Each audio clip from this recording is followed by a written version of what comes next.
kahabi. Ngayon sisilipin na natin yung status ng mga inakay ng red factor natin na African lovebird. Matatandaan nyo, ginamitan natin to ng BMP 100. Ito.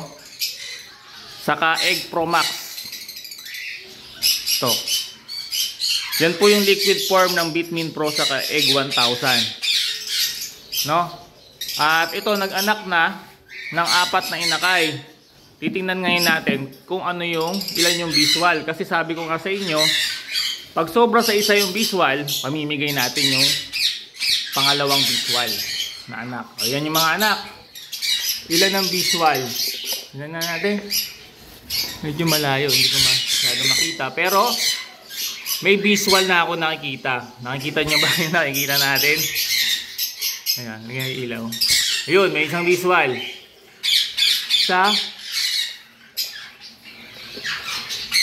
Mukhang 3 yung visual. Eto, visual din. Ayan o.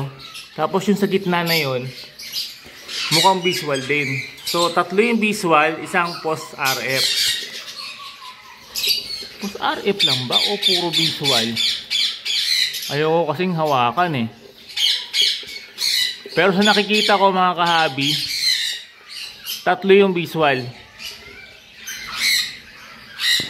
Siksik doon sa dulo. Mukhang 3 yung visual na RF. Ayan, pasok natin. Ito RF to. Ayan. Ito RF din. Saka RF din yun. So mukhang 3 yung visual na RF. Sigurado na tayo dito kahabi na may mapamimigay tayo dito isa na visual RF sa mapalad nating kahabi. Ang tanong na lang, kanino o sinong karapat dapat tumanggap ng isang visual RF mula sa habi ni Daddy? Hinati ko po sa 3 group yung pinamimilian ko. Yung unang group, yung mga bumibili sa atin ng yung mga nag-o-order ng ibon na may papeles. Yun yung unang group na pamimilian natin. Pangalawa, yung bang mga gumagamit ng formula ng habi ni Daddy, yung bumibili sa ating Shopee account. Pangatlo, yung bang mga followers na laging nanonood ng ating mga video, walang pinalalagpas, nagko-comment at nagsishare sa ating mga video, nag-heart sa ating mga video.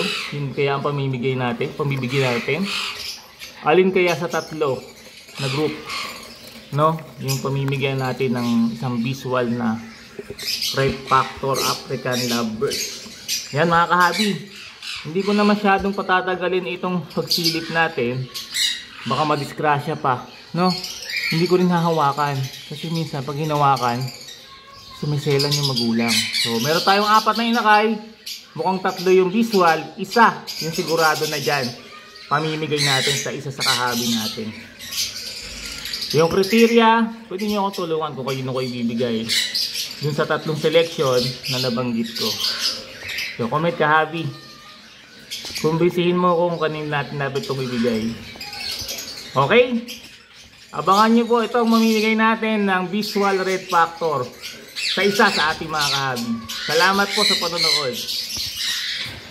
Yan, mga baby po na yan ay 100% na fertile, 100% survival. Hoping, no?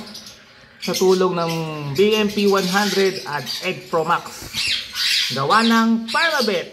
Siyempre, lamang na lamang tayo sa alaga.